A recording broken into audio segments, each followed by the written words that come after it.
last night, Bo, we were texting, and I was excited for Game 7. Like, there was this nervous energy throughout the building.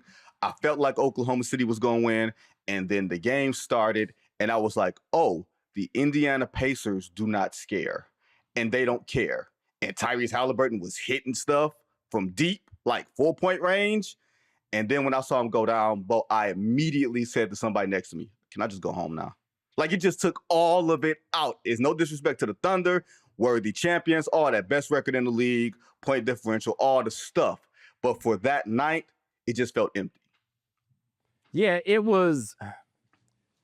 They played so well in Game 6, they being the Pacers, and Haliburton played well enough that we were out here honestly wondering if they was engaging in some gamesmanship and what it was that they were talking about. Because, you look, the fear, at least for me, is when you say somebody's playing with a strained calf. The last guy that I remember trying to play through a strained calf was Kevin Durant in 2019, and he tore his Achilles.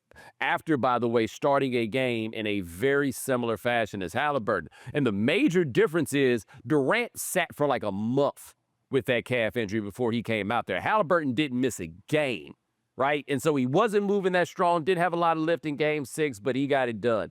I didn't have it on the board that this was going to happen until he laid on the ground face first. And when I saw he was down there crying, that was not a pain cry. That was, I know exactly what has happened. And now we have a 25-year-old Olympian with a torn Achilles to go with the 26-year-old Olympian with a torn Achilles that we wound up with Jayson Tatum a month and change ago.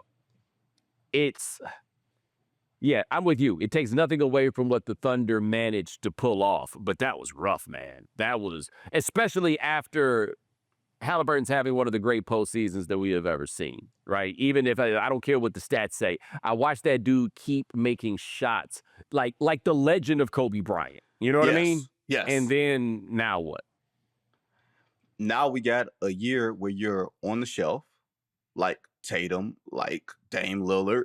I mean, like you said, Murray. Dude, all these Achilles injuries. And I'm James not ready. Wiseman. That's right. He did it again. Like, he had another, remember, he came into the league hurt.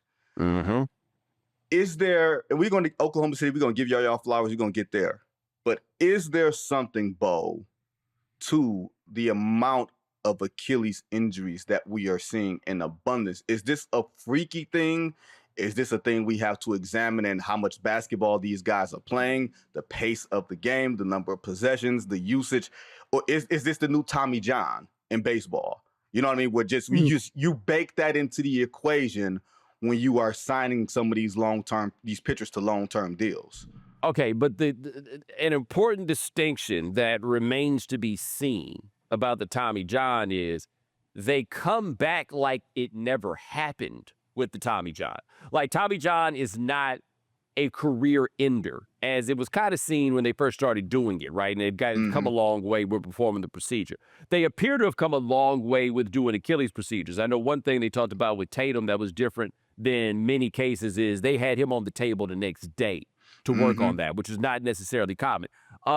It was 9 years ago when Wes Matthews got every dime out of free agency that he expected to get with the torn Achilles. 2 years after a torn Achilles, Kevin Durant put up one of the great postseasons we have seen, but don't you act for a second like Kevin Durant was the same. Like the great, I'm assuming we'll get to him a little bit later, but he is, don't say he was the same. That is a discredit to what he was before. He's just still wildly effective. But the idea that these guys are 25, 26, 24 years old, and they're the ones that are having these Achilles tears. No. It's a thing. Now, I had talked about it as potentially being an overuse thing, and the guys play more basketball than they used to. And a dude around the college game hit me and made a very good point. And he was like, look, you're probably not having an issue with them playing too much basketball. Yeah, they're playing all these tournaments, they're playing all this AAU, but otherwise they would have been playing on concrete or they would have been playing pickup. Like, they'd have been playing games somewhere.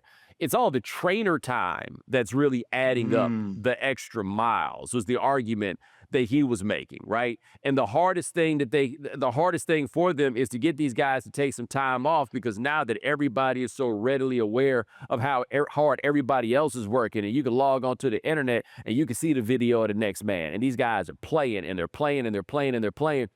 This guy was telling me the hardest thing for him to get the guys to do after the season was stop playing. Yep. Like they play basketball 12 months out of the year already, you know, but in such an organized fashion that you can't get them to take some time off. They're not playing other sports. There's no go off and play a little baseball or go run a little track or whatever it is. So, I mean, if we are seeing an increased preponderance of an overuse injury, then I am assuming that the problem is that they're playing too much basketball. Like that seems to be a reasonable hypothesis to start with. Like, I mean, even if it's not a death sentence for your career like it used to be, it's still crazy to hear and to think about. Like with Haliburton, it's not even like he's a leaper. Right. Even with Jayson Tatum, I think I would probably say the same thing. It's not even like these are high-flying guys that you kind of expected from there. Like if I told you that John Morant had an Achilles tear, you would not be surprised. Right. This is not the same as that.